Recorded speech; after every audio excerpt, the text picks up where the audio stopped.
ভাইফোঁটা, রবীন্দ্রনাথ ঠাকুর।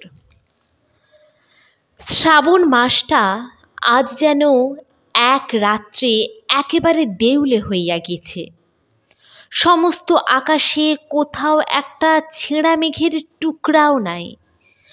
আশ্চর্য এই যে আমার সকালটা আজ এমন করিয়া কাটিতেছে। আমার বাগানের মেহেদি বেড়ার প্রান্তে শিরীষ গাছের পাতাগুলা ঝলমল করিয়া উঠিতেছে। আমি তাহা তাকাইয়া দেখিতেছি। সর্বনাশের যে মাঝ দরিয়ায় আসিয়া পৌঁছিয়াছি, এটা যখন দূরে ছিল তখন ইহার কথা কল্পনা করিয়া কত শীতের রাত্রে সর্বাঙ্গে ঘাম দিয়াছে, কত গ্রীষ্মের দিনে হাত পায়ের তেলো ঠান্ডা হিম হইয়া গেছে। কিন্তু আজ সমস্ত ভয় ভাবনা হইতে এমনই ছুটি পাইয়াছি যে ওই যে আতা গাছের ডালে একটা গিরগিটি স্থির হইয়া শিকার লক্ষ্য করিতেছে, সেটার দিকেও আমার চোখ রহিয়াছে। সর্বস্ব খোয়াইয়া পথে দাঁড়াইব, এটা তত কঠিন না। কিন্তু আমাদের বংশে যে সততার খ্যাতি আজ 3 পুরুষ চলিয়া আসিয়াছে, সেটা আমার জীবনের উপর আছাড় খাইয়া চুরমার হইতে চলিল। সেই লজ্জাতেই আমার দিন রাত্রি স্বস্তি ছিল না। এমনকি আত্মহত্যার কথাও অনেকবার ভাবিয়াছি। কিন্তু আজ যখন আর পর্দা রহিল না, খাতাপত্রের গুহা গহ্বর হইতে অখ্যাতিগুলো কালো কৃমির মতো কিলবিল করিয়া বাহির হইয়া আদালত হইতে খবরের কাগজময় ছড়াইয়া পড়িল, তখন আমার একটা মস্ত বোঝা নামিয়া গেল। পিতৃপুরুষের সুনামটাকে টানিয়া বেড়াইবার দায় হইতে রক্ষা পাইলাম। সবাই জানিল আমি জুয়াচোর। বাঁচা গেল। উকিলে উকিলে ছেঁড়াছেঁড়ি করিয়া সকল কথাই বাহির করিবে। কেবল সকলের চেয়ে বড় কলঙ্কের কথাটা আদালতে প্রকাশ হইবার সম্ভাবনা নাই। কারণ স্বয়ং ধর্ম ছাড়া আর কোনো ফরিয়াদি অবশিষ্ট নাই। এই জন্য সেইটে প্রকাশ করিয়া দিব বলিয়াই আজ কলম ধরিলাম। আমার পিতামহ উদ্ধব দত্ত তাঁর প্রভুবংশকে বিপদের দিনে নিজের সম্পত্তি দিয়া রক্ষা করিয়াছেন। সেই হইতেই আমাদের দারিদ্র্যই অন্য লোকের ধনের চেয়ে মাথা উঁচু করিয়াছে। আমার পিতা সনাতন দত্ত ডিরোজিওর ছাত্র। মদের সম্বন্ধে তার যেমন অদ্ভুত নেশা ছিল, সত্যের সম্বন্ধে তত অধিক। মা আমাদের একদিন নাপিত ভায়ার গল্প বলিয়াছিলেন শুনিয়া পরদিন হইতে সন্ধ্যার পর আমাদের বাড়ির ভিতরে যাওয়া তিনি একেবারে বন্ধ করিয়া দিলেন। বাহিরে পড়িবার ঘরে শুইতাম। সেখানে দেয়াল জুড়িয়া ম্যাপগুলা সত্য কথা বলিত, তেপান্তর মাঠের খবর দিত না, এবং 7 সমুদ্র 13 নদীর গল্পটাকে ফাঁসি কাঠে ঝুলাইয়া রাখিত। সততা সম্বন্ধেও তাঁর সূচিবায়ু প্রবল ছিল। আমাদের জবাবদিহির অন্ত ছিল না। একদিন একজন হকার দাদাকে কিছু জিনিস বেচিয়াছিল। তারই কোনো একটা মোড়কের একখানি দড়ি লইয়া খেলা করিতেছিলাম। বাবার হুকুমে সেই দড়ি হকারকে ফিরাইয়া দিবার জন্য রাস্তায় আমাকে ছুটিতে হইয়াছিল। আমরা সাধুতার জেলখানায় সততার লোহার বেড়ি পড়িয়া মানুষ। মানুষ বলিলে একটু বেশি বলা হয়। আমরা ছাড়া আর সকলেই মানুষ। কেবল আমরা মানুষের দৃষ্টান্তস্থল। আমাদের খেলা ছিল কঠিন, ঠাট্টা বন্ধ, গল্প নিরস, বাক্য স্বল্প, হাসি সংযত, ব্যবহার নিখুঁত। ইহাতে বাল্যলীলার সমস্ত যে একটা ফাঁক পড়িয়াছিল, লোকের প্রশংসায় সেটা ভর্তি হইত। আমাদের মাস্টার হইতে মুদি পর্যন্ত সকলেই স্বীকার করিত, দত্তবাড়ির ছেলেরা সত্যযুগ হইতে হঠাৎ পথ ভুলিয়া আসিয়াছে। পাথর দিয়া নিরেট করিয়া বাঁধানো রাস্তাতেও একটু ফাঁক পাইলেই প্রকৃতি তার মধ্য হইতে আপনার প্রাণ শক্তির সবুজ জয় পতাকা তুলিয়া বসে। আমার নবীন জীবনে সকল তিথি একাদশী হইয়া উঠিয়াছিল, কিন্তু উহারই মধ্যে উপবাসের একটা কোণ ফাঁকে আমি একটুখানি সুধার স্বাদ পাইয়াছিলাম। যে কয়জনের ঘরে আমাদের যাওয়া আসার বাধা ছিল না, তার মধ্যে একজন ছিলেন অখিলবাবু। তিনি ব্রাহ্ম সমাজের লোক। বাবা তাকে বিশ্বাস করিতেন। তার মেয়ে ছিল অনসূয়া, আমার চেয়ে 6 বছরের ছোট। আমি তার শাসনকর্তার পদ লইয়াছিলাম। তার শিশুমুখের সেই ঘন কালো চোখের পল্লব আমার মনে পড়ে। সেই পল্লবের ছায়াতে এই পৃথিবীর আলোর সমস্ত প্রখরতা তার চোখের যেন কোমল হইয়া আসিয়াছিল। কি স্নিগ্ধ করিয়াই সে মুখের দিকে চাহিত। পিঠের উপরে দুলিতেছে তার সেই বেনিটি, সেও আমার মনে পড়ে। আর মনে পড়ে সেই 2খানি হাত। কেন জানি না, তার মধ্যে বড় একটি করুণা ছিল। সে যেন পথে চলিতে আর কারো হাত ধরিতে চায়।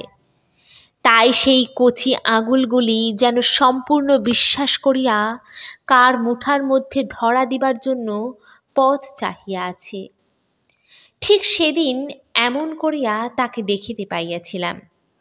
এ কথা বলিলে বেশি বলা হইবে, কিন্তু আমরা সম্পূর্ণ বুঝিবার আগেও অনেকটা বুঝি। অগোচরে মনের মধ্যে অনেক ছবি আঁকা হইয়া যায়। হঠাৎ একদিন কোনো এক দিক হইতে আলো পড়িলে সেগুলা চোখে পড়ে। অনুর মনের দরজায় কড়া পাহারা ছিল না। সে যা তা বিশ্বাস করিত।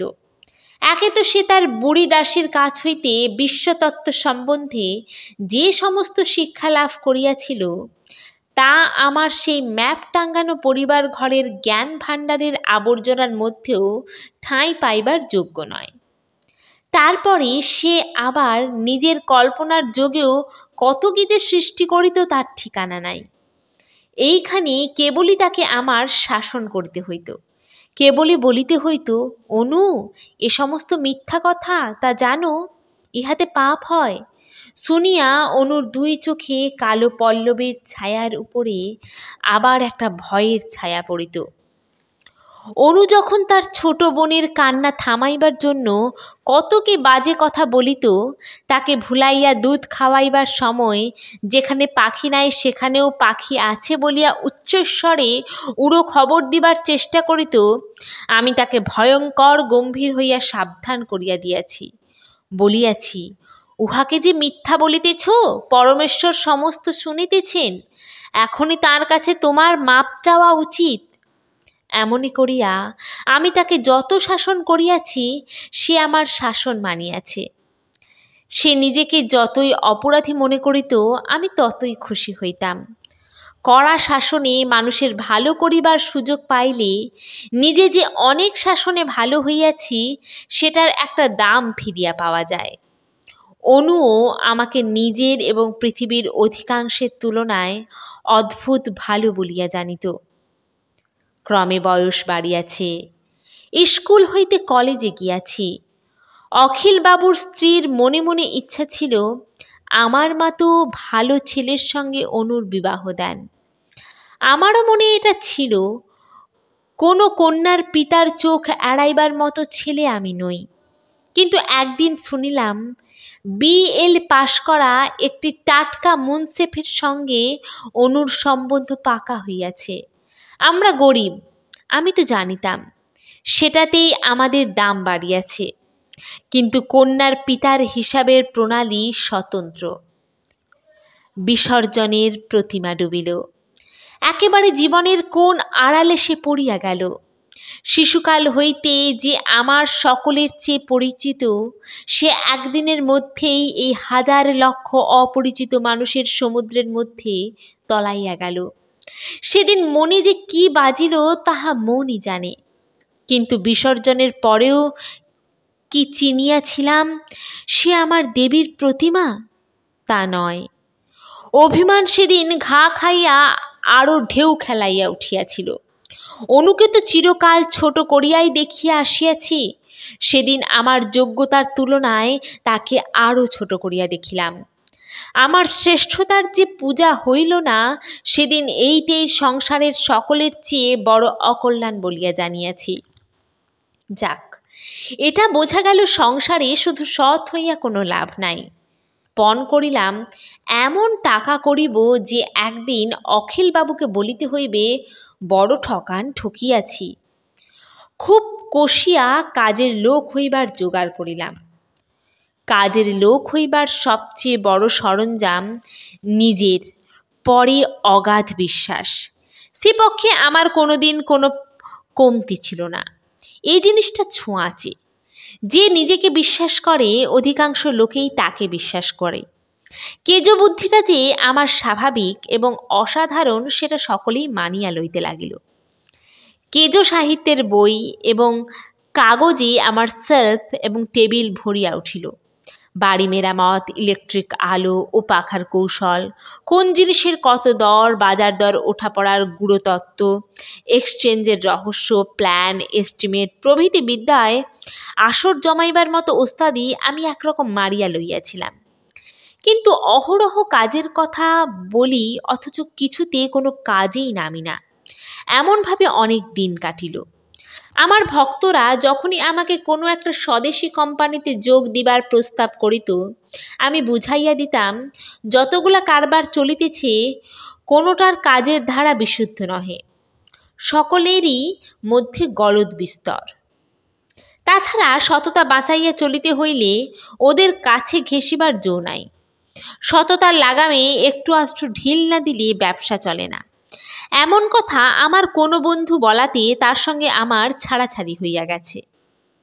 মৃত্যুকাল পর্যন্ত সর্বাঙ্গ সুন্দর প্ল্যান, এস্টিমেট এবং প্রসপেক্টস লিখিয়া আমার যশ অক্ষুণ্ণ রাখিতে পারিতাম। কিন্তু বিধির বিপাকে প্ল্যান করা ছাড়িয়া কাজ করায় লাগিলাম। এক তো পিতার মৃত্যু হওয়াতে আমার ঘাড়েই সংসারের দায় চাপিল। তারপরে আর এক উপসর্গ আসিয়া জুটিল, সে কথাও বলিতেছি। প্রসন্ন বলিয়া একটি ছেলে আমার সঙ্গে পড়িত। সে যেমন মুখর তেমনই নিন্দুক। আমাদের পৈতৃক সততার খ্যাতিটাকে লইয়া খোঁচা দিবার সে ভারী সুযোগ পাইয়াছিল। বাবা আমার নাম দিয়াছিলেন সত্যধন। প্রসন্ন আমাদের দারিদ্র্য লক্ষ্য করিয়া বলিত, বাবা দিবার বেলায় দিলেন মিথ্যা ধন, আর নামের বেলায় দিলেন সত্য ধন। তার চেয়ে ধনটাকে সত্য দিয়া নামটাকে মিথ্যা দিলে লোকসান হইত না। প্রসন্নর মুখটাকে বড় ভয় করিতাম। অনেকদিন তার দেখাই ছিল না। ইতিমধ্যে সে বর্মায়, লুধিয়ানায়, শ্রীরঙ্গপত্তনে নানা রকম বেরকমের কাজ করিয়া আসিয়াছে। সে হঠাৎ কলিকাতায় আসিয়া আমাকে পাইয়া বসিল। যার ঠাট্টাকে চিরদিন ভয় করিয়া আসিয়াছি, তার শ্রদ্ধা পাওয়া কি কম আরাম? প্রসন্ন কহিল, ভাই, আমার এই কথা রহিল। দেখে নিও, একদিন তুমি যদি দ্বিতীয় মতিশীল বা দুর্গাচরণ না হও, তবে আমি বউবাজারের মোড় হইতে বাগবাজারের মোড় পর্যন্ত বরাবর সমানই নাকে খত দিতে রাজি আছি। প্রসন্নর মুখে এত বড় কথাটা যে কতই বড়, তাহা প্রসন্নর সঙ্গে যারা এক ক্লাসে না পড়িয়াছে তারা বুঝিতেই পারিবে না। তার উপরে প্রসন্ন পৃথিবীটাকে খুব করিয়া চিনিয়া আসিয়াছে। উহার কথার দাম আছে। সে বলিল, কাজ বোঝে এমন লোক আমি ঢের দেখিয়াছি দাদা, কিন্তু তারাই সবচেয়ে পরে বিপদে। তারা বুদ্ধির জোরেই কিস্তিমাত করিতে চায়, ভুলিয়া যায় যে মাথার উপরে ধর্ম আছেন। কিন্তু তোমাদের যে মণিকাঞ্চন যোগ, ধর্মকেও শক্ত করিয়া ধরিয়াছ, আবার কর্মের বুদ্ধিতেও তুমি পাকা। তখন ব্যবসা খাপা কালটাও পড়িয়াছিল। সকলেই স্থির করিয়াছিল বাণিজ্য ছাড়া দেশের মুক্তি নাই, এবং ইহাও নিশ্চিত বুঝিয়াছিল যে কেবলমাত্র মূলধনটার জোগাড় হইলেই উকিল, মোক্তার, ডাক্তার, শিক্ষক, ছাত্র এবং ছাত্রদের বাপ দাদা সকলেই একদিনেই সকল প্রকার ব্যবসা পুরা দমে চালাইতে পারে। আমি প্রসন্নকে বললাম, আমার সম্বল নাই যে। সে বলিল, বিলক্ষণ, তোমার পৈতৃক সম্পত্তির অভাব কি? তখন হঠাৎ মনে হইল, প্রসন্ন তবে বুঝি এতদিন ধরিয়া আমার সঙ্গে একটা লম্বা ঠাট্টা করিয়া আসিতেছে। প্রসন্ন কহিল, ঠাট্টা নয় দাদা, সততাই তো লক্ষ্মীর সোনার পদ্ম। লোকের বিশ্বাসের উপরই কারবার চলে, টাকায় নয়। পিতার আমল হইতেই আমাদের বাড়িতে পাড়ার কোনো কোনো বিধবা মেয়ে টাকা গচ্ছিত রাখিত। তারা সুদের আশা করিত না, কেবল এই বলিয়া নিশ্চিন্ত ছিল যে মেয়ে মানুষের সর্বত্রই ঠকিবার আশঙ্কা আছে, কেবল আমাদের ঘরেই নাই। সেই গচ্ছিত টাকা লইয়া স্বদেশী এজেন্সি খুলিলাম। কাপড়, কাগজ, কালি, বোতাম, সাবান যতই আনায় বিক্রি হইয়া যায়। একেবারে পঙ্গপালের মতো খরিদ্দার আসিতে লাগিল। একটা কথা আছে, বিদ্যা যতই বাড়ে ততই জানা যায় যে কিছুই জানি না। টাকারও সেই দশা। টাকা যতই বাড়ে ততই মনে হয় টাকা নাই বলিলেই হয়। আমার মনের সেই রকম অবস্থায় প্রসন্ন বলিল, ঠিক যে বলিল তাহা নয়, আমাকে দিয়া বলাইয়া লইল যে খুচরা দোকানদারির কাজে জীবন দেওয়াটা জীবনের বাজে খরচ। পৃথিবী জুড়িয়া যেসব ব্যবসা, সেই তো ব্যবসা। দেশের ভিতরেই যে টাকা খাটে সে টাকা ঘানির বলদের মতো অগ্রসর হয় না, কেবল ঘুরিয়া মরে। প্রসন্ন এমনই ভক্তিতে গদ্গদ হইয়া উঠিল যে এমন নূতন অথচ গভীর জ্ঞানের কথা সে জীবনে আর কখনো শোনে নাই। তারপরে আমি তাকে ভারতবর্ষের তিসির ব্যবসার 7 বছরের হিসাব দেখাইলাম। কোথায় তিসি কত পরিমাণে যায়, কোথায় কত দর, দর সবচেয়ে উঠেই বা কত, নামেই বা কত, মাঠে ইহার দাম কত, জাহাজের ঘাটে ইহার দাম কত, চাষাদের ঘর হইতে কিনিয়া একদম সমুদ্র পাড়ে চালান করিতে পারিলে এক লম্ফে কত লাভ হওয়া উচিত। কোথাও বা তাহা রেখা কাটিয়া, কোথাও বা তাহা শতকরা হিসাবের অঙ্কে ঠকিয়া, কোথাও বা অনুলোম প্রণালীতে, কোথাও বা প্রতিলোম প্রণালীতে, লাল এবং কালো কালিতে অতি পরিষ্কার অক্ষরে লম্বা কাগজের 5-7 পৃষ্ঠা ভর্তি করিয়া যখন প্রসন্নর হাতে দিলাম, তখন সে আমার পায়ের ধুলা লইতে যায় আর কি। সে বলিল, মনে বিশ্বাস ছিল আমি এসব কিছু কিছু বুঝি, কিন্তু আজ হইতে দাদা তোমার সাগরেদ হইলাম। আবার একটু প্রতিবাদও করিল, বলিল, যৌ ধ্রুবাণী পরিত্যাজ্য, মনে আছে তো? কি জানি হিসাবে ভুল থাকিতেও পারে। আমার রোখ চড়িয়া গেল। ভুল যে নাই কাগজে কাগজে তাহার অকাট্য প্রমাণ বাড়িয়া চলিল। লোকসান যত প্রকারের হইতে পারে সমস্তকে সার বাঁধিয়া খাড়া করিয়া মুনাফাকে কোনো মতেই শতকরা 20-25-এর নিচে নামাইতে পারা গেল না। এমনি করিয়া দোকানদারির সরু খাল বাহিয়া কারবারের সমুদ্রে গিয়া যখন পড়া গেল, তখন যেন সেটা নিতান্ত আমারই জেদ বশত ঘটিল। এমনই একটা ভাব দেখা গেল, দায়িত্ব আমারই। একে দত্ত বংশের সততা, তার উপরে সুদের লোভ, গচ্ছিত টাকা ফাঁপিয়া উঠিল। মেয়েরা গহনা বেচিয়া টাকা দিতে লাগিল। কাজে প্রবেশ করিয়া আর দিশা পাই না। প্ল্যানে যেগুলো দিব্য লাল এবং কালো কালির রেখায় ভাগ করা, কাজের মধ্যে সে বিভাগ খুঁজিয়া পাওয়া দায়। আমার প্ল্যানের রসভঙ্গ হয়, তাই কাজে সুখ পাই না। অন্তরাত্মা স্পষ্ট বুঝিতে লাগিল কাজ করিবার ক্ষমতা আমার নাই, অথচ সেটা কবুল করিবার ক্ষমতাও আমার নাই।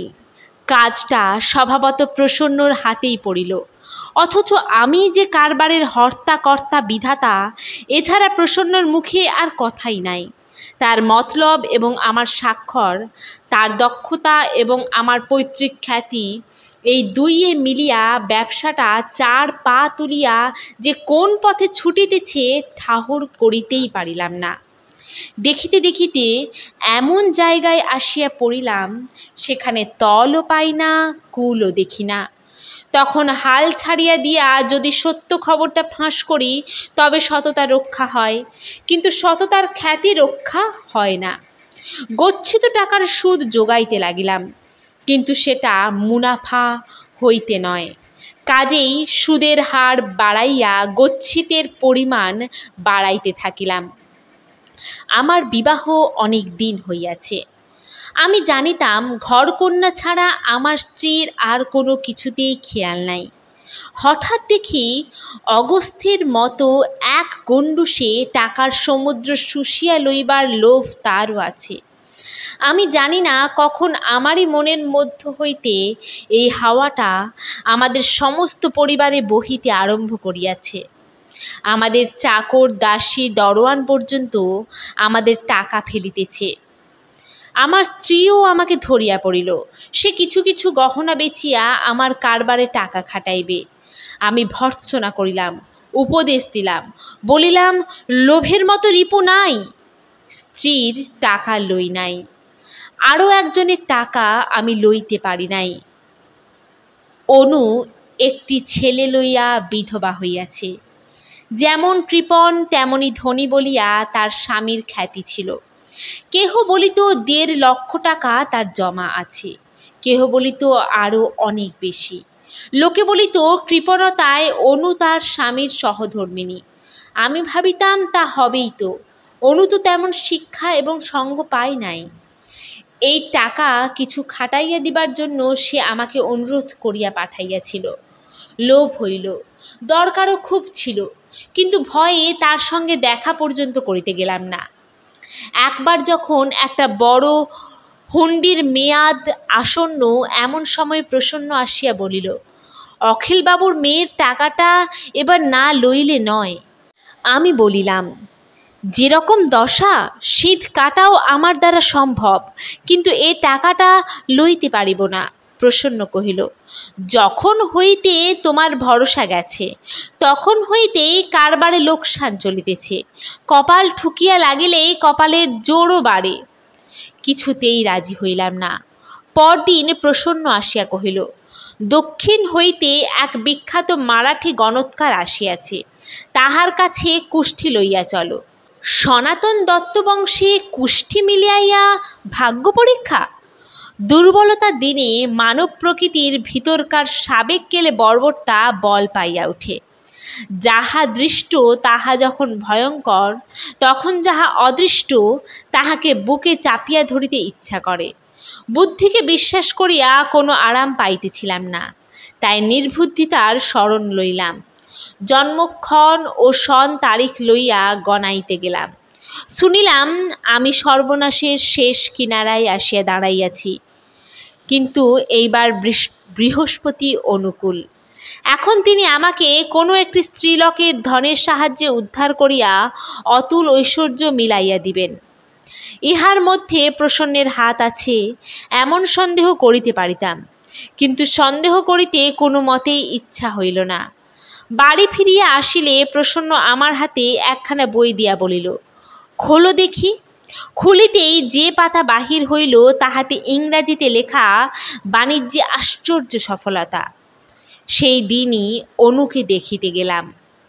স্বামীর সঙ্গে মফস্বলে ফিরিবার সময় বারবার ম্যালেরিয়া জ্বরে পড়িয়া অনুর এমন দশা যে ডাক্তাররা ভয় করিতেছে তাকে ক্ষয় রোগে ধরিয়াছে। কোনো ভালো জায়গায় যাইতে বলিলে সে বলে, আমি তো আজ বাদে কাল মরিবই, কিন্তু আমার সুবোধের টাকা আমি নষ্ট করিব কেন? এমনি করিয়া সে সুবোধকে ও সুবোধের টাকাটিকে নিজের প্রাণ দিয়া পালন করিতেছে। আমি গিয়া দেখিলাম অনুর রোগটি তাকে এই পৃথিবী হইতে তফাত করিয়া দিয়াছে। আমি যেন তাকে অনেক দূর হইতে দেখিতেছি। তার দেহখানি একেবারে স্বচ্ছ হইয়া ভিতর হইতে একটি আভা বাহির হইতেছে, যা কিছু স্থূল সমস্ত ক্ষয় করিয়া তার প্রাণটি মৃত্যুর বাহির দরজায় স্বর্গের আলোতে আসিয়া দাঁড়াইয়াছে। আর সেই তার করুণ দুটি চোখের ঘন পল্লব, চোখের নিচে কালি পড়িয়া মনে হইতেছে যেন তার দৃষ্টির উপরে জীবনানন্তকালের সন্ধ্যার ছায়া নামিয়া আসিয়াছে। আমার সমস্ত মন স্তব্ধ হইয়া গেল। আজ তাহাকে দেবী বলিয়া মনে হইল। আমাকে দেখিয়া অনুর মুখের উপর একটি শান্ত প্রসন্নতা ছড়াইয়া পড়িল। সে বলিল, কাল রাত্রে আমার অসুখ যখন বাড়িয়াছিল তখন হইতে তোমার কথাই ভাবিতেছি। আমি জানি আমার আর বেশি দিন নাই। পরশু ভাইফোঁটার দিন, সেদিন আমি তোমাকে শেষ ভাইফোঁটা দিয়া যাইব। টাকার কথা কিছুই বলিল না। সুবোধকে ডাকাইয়া আনিলাম। তার বয়স 7। চোখ দুটি মায়েরই মতো। সমস্তটা জড়াইয়া তার কেমন একটি ক্ষণিকতার ভাব। পৃথিবী যেন তাকে পুরা পরিবার স্তন্য দিতে ভুলিয়া গেছে। কোলে টানিয়া তার কপাল চুম্বন করিলাম। সে চুপ করিয়া আমার মুখের দিকে চাহিয়া রহিল। প্রসন্ন জিজ্ঞাসা করিল, কি হইল? আমি বলিলাম, আজ আর সময় হইল না। সে কহিল, মেয়াদের আর 9 দিন মাত্র বাকি। অনুর সেই মুখখানি, সেই মৃত্যু সরোবরের পদ্মটি দেখিয়া অবধি সর্বনাশকে আমার তেমন ভয়ঙ্কর বলিয়া মনে হইতেছিল না। কিছুকাল হইতে হিসাবপত্র দেখা ছাড়িয়া দিয়াছিলাম।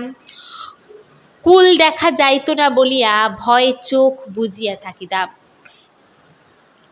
মরিয়া হইয়া সই করিয়া যাইতাম, বুঝিবার চেষ্টা করিতাম না।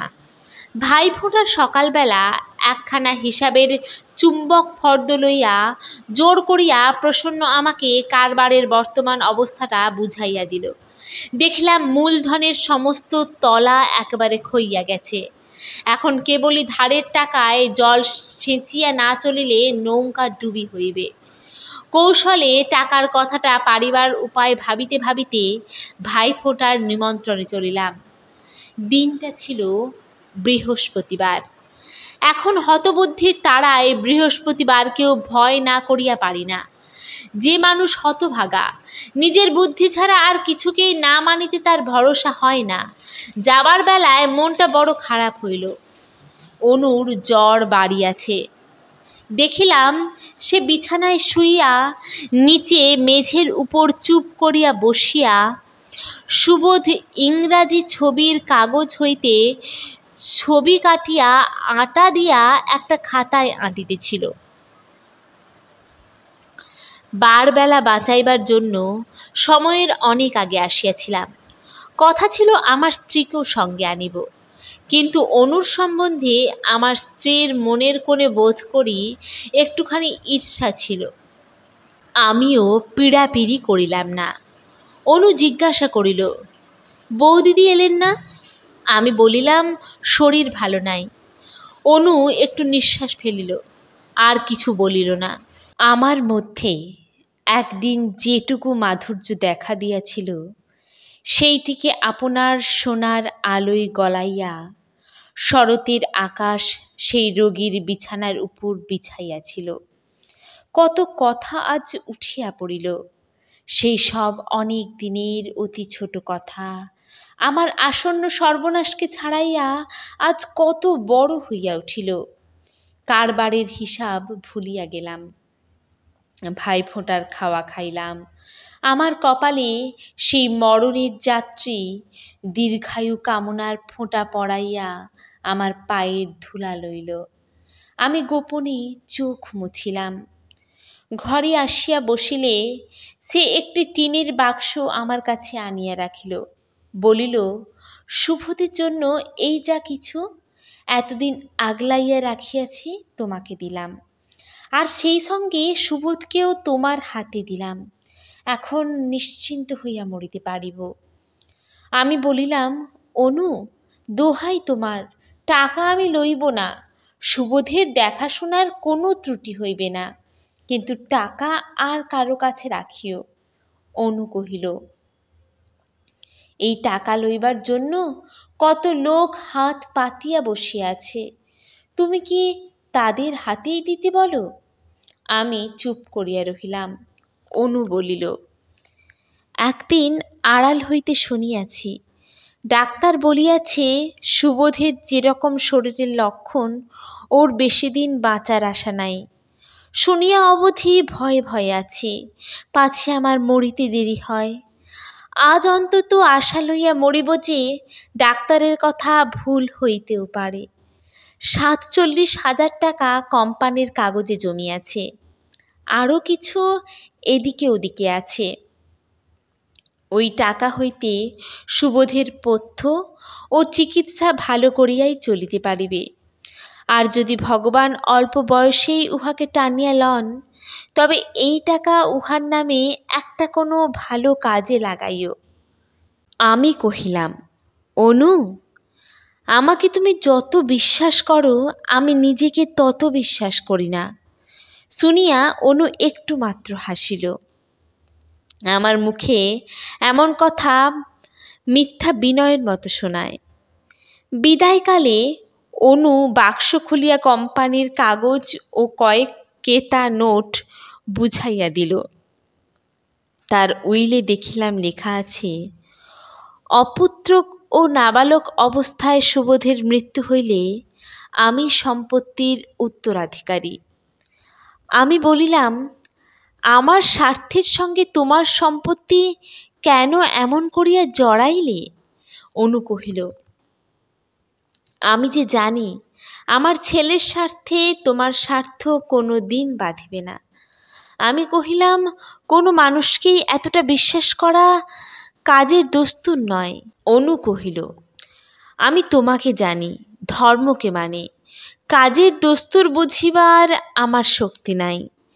বাক্সের মধ্যে গহনা ছিল, সেগুলি দেখাইয়া সে বলিল, সুবোধ যদি বাঁচে ও বিবাহ করে, তবে বৌমাকে এই গহনা ও আমার আশীর্বাদ দিও। আর এই পান্নার কণ্ঠিটি বৌদিদিকে দিয়া বলিও, আমার মাথার দিব্য তিনি যেন গ্রহণ করেন। এই বলিয়া অনু যখন ভূমিষ্ঠ হইয়া আমাকে প্রণাম করিল, তার 2 চোখ জলে ভরিয়া উঠিল। উঠিয়া দাঁড়াইয়া তাড়াতাড়ি সে মুখ ফিরাইয়া চলিয়া গেল। এই আমি তার শেষ প্রণাম পাইয়াছি। ইহার 2 দিন পরেই সন্ধ্যার সময় হঠাৎ নিঃশ্বাস বন্ধ হইয়া তাহার মৃত্যু হইল। আমাকে খবর দিবার সময় পাইল না। ভাইপোটার নিমন্ত্রণ সারিয়া টিনের বাক্স হাতে গাড়ি হইতে বাড়ির দরজায় যেমনই নামিলাম, দেখি প্রসন্ন অপেক্ষা করিয়া আছে। জিজ্ঞাসা করিল, দাদা, খবর ভালো তো? আমি বলিলাম, এ টাকায় কেহ হাত দিতে পারিবে না। প্রসন্ন কহিল, কিন্তু? আমি বলিলাম, সে জানি না, যা হয় তা হোক, এ টাকা আমার ব্যবসায় লাগিবে না। প্রসন্ন বলিল, তবে তোমার অন্ত্যেষ্টি সৎকালে লাগিবে। অনুর মৃত্যুর পর সুবোধ আমার বাড়িতে আসিয়া আমার ছেলের নিত্যধনকে সঙ্গী পাইল। যারা গল্পের বই পড়ে মনে করে মানুষের মনের বড় বড় পরিবর্তন ধীরে ধীরে ঘটে। ঠিক উল্টা, টিকার আগুন ধরিতে সময় লাগে, কিন্তু বড় বড় আগুন হু হু করিয়া ধরে। আমি এ কথা যদি বলি যে অতি অল্প সময়ের মধ্যে সুবোধের উপর আমার মনের একটা বিদ্বেষ দেখিতে দেখিতে বাড়িয়া উঠিল, তবে সবাই তার বিস্তারিত কৈফিয়ত চাইবে। সুবোধ অনাথ, সে বড় ক্ষীণ প্রাণ, সে দেখিতেও সুন্দর। সকলের উপরে সুবোধের মা স্বয়ং অনু, কিন্তু তার কথাবার্তা, চলাফেরা, খেলাধুলা সমস্তই যেন আমাকে দিন রাত খোঁচা দিতে লাগিল। আসল সময়টা বড় খারাপ পড়িয়াছিল। সুবোধের টাকা কিছুতেই লইব না পণ ছিল, অথচ ও টাকাটা না লইলে নয় এমনই অবস্থা। শেষকালে একদিন মহা বিপদে পড়িয়া কিছু লইলাম। ইহাতে আমার মনের কল এমনই বেগড়াইয়া গেল যে সুবোধের কাছে মুখ দেখানো আমার দায় হইল। প্রথমটা উহাকে এড়াইতে লাগিলাম, তারপর উহার উপরে বিষম রাগিতে আরম্ভ করিলাম। রাগিবার উপলক্ষ হইল উহার স্বভাব।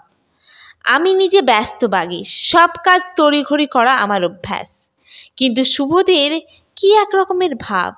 উহাকে প্রশ্ন করিলে হঠাৎ যেন উত্তর করিতেই পারে না। যেখানে সে আছে সেখানে যেন সে নাই, যেন সে আর কোথাও। রাস্তার ধারের জানলার গড়াদে ধরিয়া ঘন্টার পর ঘন্টা কাটাইয়া দেয়। কি দেখে, কি ভাবে, তা সেই জানে। আমার এটা অসহ্য বোধ হয়। সুবোধ বহুকাল হইতে রুগ্ন মায়ের কাছে মানুষ, সমবয়সী খেলার সঙ্গী কেউ ছিল না, তাই সে বরাবর আপনার মনকে লইয়াই আপনি খেলা করিয়াছে। এইসব ছেলের মুশকিল এই যে ইহারা যখন শোক পায় তখন ভালো করিয়া কাঁদিতেও জানে না, শোক ভুলিতেও জানে না। এই জন্যই সুবোধকে ডাকিলে হঠাৎ সাড়া পাওয়া যাইত না, এবং কাজ করিতে বলিলে সে ভুলিয়া যাইত। তার জিনিসপত্র সে কেবলই হারাইত। তাহা লইয়া বকিলে চুপ করিয়া মুখের দিকে চাহিয়া থাকিত, যেন সেই চাহিয়া থাকাই তার কান্না। আমি বলিতে লাগিলাম, এর দৃষ্টান্ত যে আমার ছেলের পক্ষে বড় খারাপ। আমার মুশকিল এই যে ইহাকে দেখিয়া অবধি নিত্যর ইহাকে ভারী ভালো লাগিয়াছে। তার প্রকৃতি সম্পূর্ণ অন্যরকম বলিয়াই ইহার প্রতি টানও যেন তার বেশি হইল। পরের স্বভাব সংশোধন আমার কৌলিক কাজ। ইহাতে আমার পটুতাও যেমন, উৎসাহ তেমনি। সুবোধের স্বভাবটা কর্মপটু নয় বলিয়াই আমি তাকে খুব কষিয়া কাজ করাইতে লাগিলাম। যতবারই সে ভুল করিত ততবারই নিজেকে দিয়া তার সে ভুল শোধরাইয়া লইতাম। আবার তার আরেক অভ্যাস, সেটা তার মায়েরও ছিল। সে আপনাকে এবং আপনার চারদিককে নানা রকম করিয়া কল্পনা করিত। জানলার সামনেই যে জামরুল গাছ ছিল সেটাকে সে কি একটা অদ্ভুত নাম দিয়াছিল। স্ত্রীর কাছে শুনিয়াছি, একলা দাঁড়াইয়া সেই গাছটার সঙ্গে সে কথা কহিত। বিছানাটাকে মাঠ আর বালিশগুলাকে গরুর পাল মনে করিয়া শোবার ঘরে বসিয়া রাখালি করাটা যে কত মিথ্যা ইহা তার নিজের মুখে কবুল করাইবার অনেক চেষ্টা করিয়াছি। সে জবাবই করে না। আমি যতই তাকে শাসন করি আমার কাছে তার ত্রুটি ততই বাড়িয়া চলে। আমি কি দেখিলেই সে থতমত খাইয়া যায়। আমার মুখের সাদা কথাটাও সে বুঝিতে পারে না। আর কিছু নয়, হৃদয় যদি রাগ করিতে শুরু করে এবং নিজেকে সামলাইবার মতো বাহির হইতে কোনো ধাক্কা যদি না সে পায়, তবে রাগটা আপনাকে আপনি বাড়াইয়া চলে, নূতন কারণের অপেক্ষা রাখে না। যদি এমন মানুষকে দু চারবার মূর্খ বলি যার জবাব দিবার সাধ্য নাই, তবে সেই দু চারবার বলাটাই পঞ্চম বারকার বলাটাকে সৃষ্টি করে। কোনো উপকরণের দরকার হয় না। সুবোধের উপর কেবলই বিরক্ত হইয়া ওঠা আমার মনের এমনই অভ্যাস হইয়াছিল যে সেটা ত্যাগ করা আমার সাধ্যই ছিল না। এমনই করিয়া 5 বছর কাটিল। সুবোধের বয়স তখন 12। তখন তার কোম্পানির কাগজ এবং গহনাপত্র গলিয়া গিয়া আমার হিসাবের খাতার গোটাকতক কালির অঙ্কে পরিণত হইল। মনকে বুঝাইলাম, অনু তো উইলি আমাকেই টাকাটা দিয়াছে, মাঝখানে সুবোধ আছে বটে, কিন্তু ও তো ছায়া, নাই বলিলেই হয়। যে টাকাটা নিশ্চয়ই পাইব সেটাকে আগে ভাগে খরচ করিলে অধর্ম হয় না। অল্প বয়স হইতেই আমার বাতের ব্যামো ছিল, কিছুদিন হইতে সেইটে অত্যন্ত বাড়িয়া উঠিয়াছে। যারা কাজের লোক তাদের স্থির করিয়া রাখিলে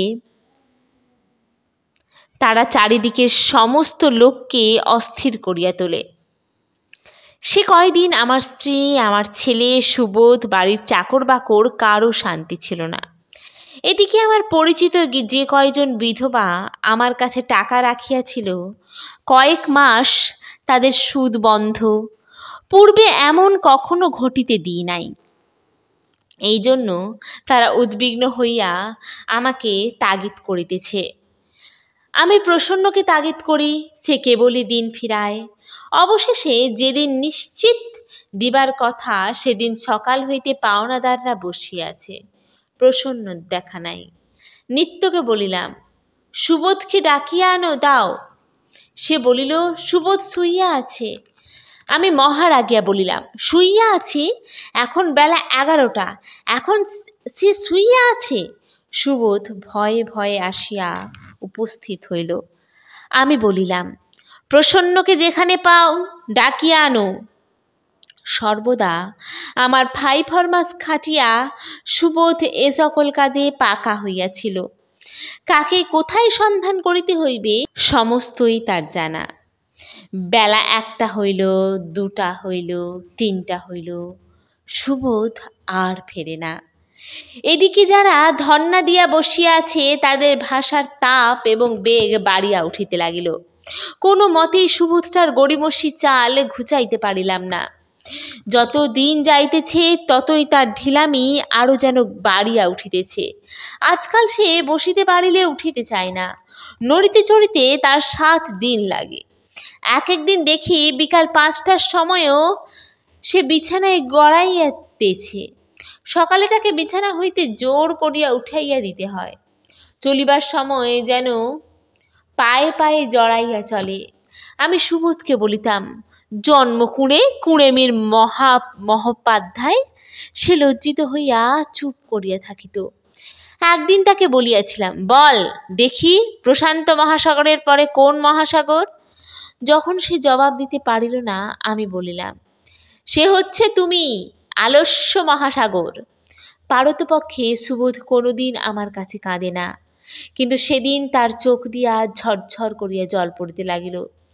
সে মার গালি সব সহিতে পারিত, কিন্তু বিদ্রূপ তার মর্মে গিয়া বাজিত। বেলা গেল, রাত হইল, ঘরে কেহ বাতি দিল না। আমি ডাকাডাকি করিলাম, কেহ সাড়া দিল না। বাড়ি শুদ্ধ সকলের উপর আমার রাগ হইল। তারপরে হঠাৎ আমার সন্দেহ হইল, হয়তো প্রসন্ন সুদের টাকা সুবোধের হাতে দিয়াছে, সুবোধ তাই লইয়া পলাইয়াছে। আমার ঘরে সুবোধের যে আরাম ছিল না সে আমি জানিতাম।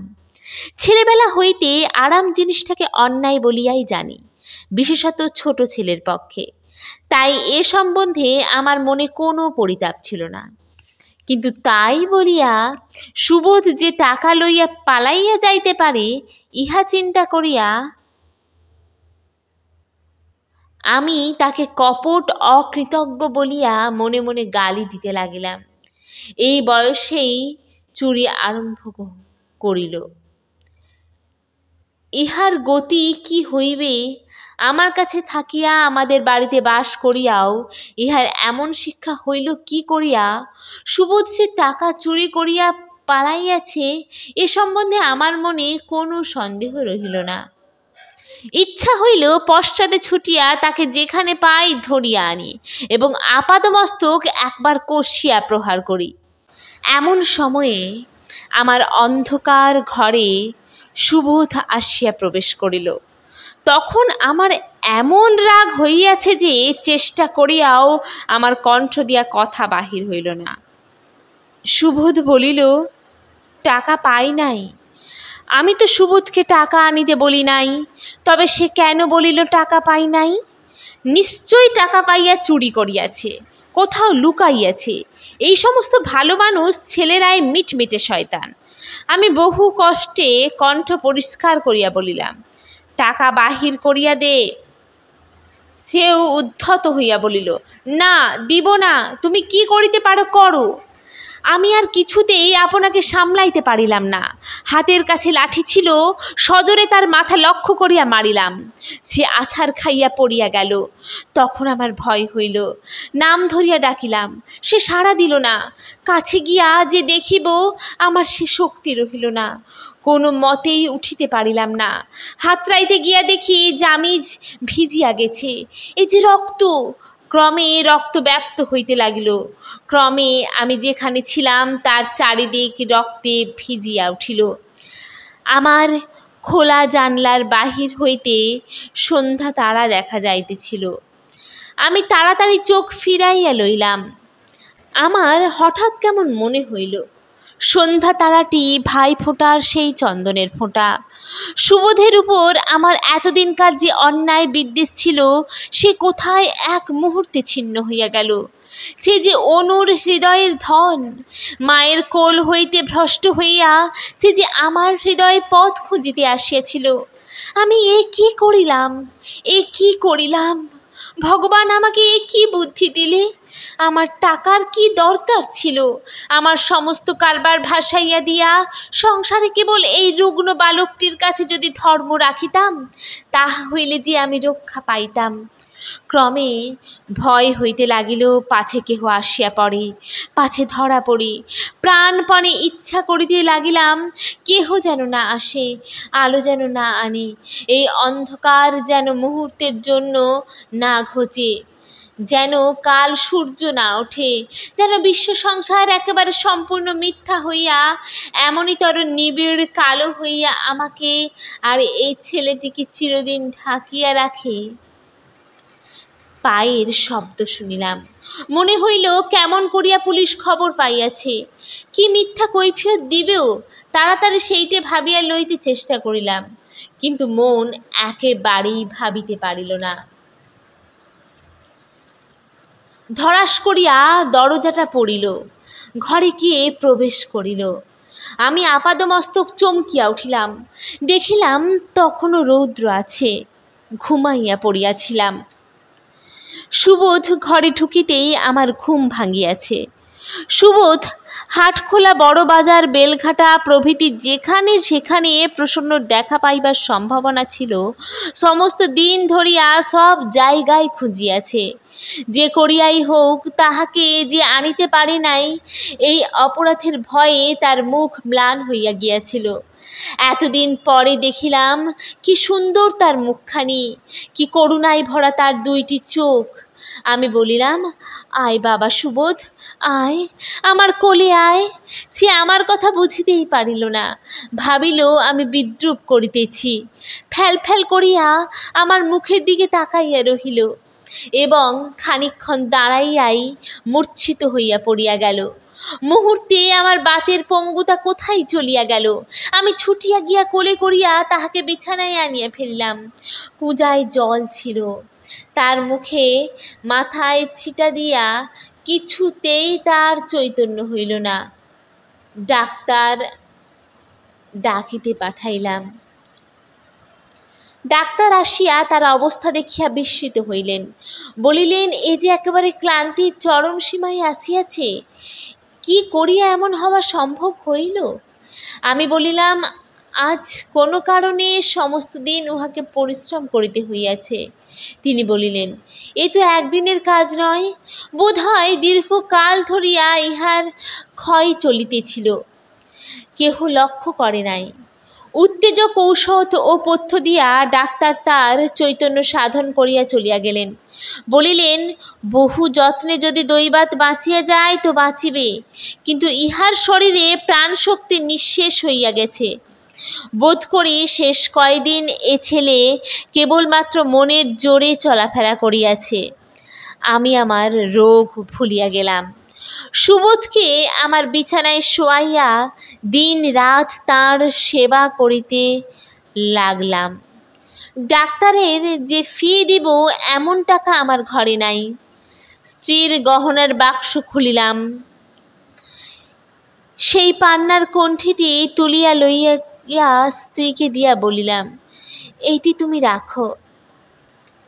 বাকি সবগুলি লইয়া বন্ধক দিয়া টাকা লইয়া আসিলাম। কিন্তু টাকায় তো মানুষ বাঁচে না। উহার প্রাণ যে আমি এতদিন ধরিয়া দলিয়া নিঃশেষ করিয়া দিয়াছি, যে স্নেহের অন্ন হইতে উহাকে দিনের পর দিন বঞ্চিত করিয়া রাখিয়াছি, আজ যখন তাহার হৃদয় ভরিয়া তাহাকে আনিয়া দিলাম, তখন সে আর তাহা গ্রহণ করিতে পারিল না। শূন্য হাতে তার মার কাছে সে ফিরিয়া গেল।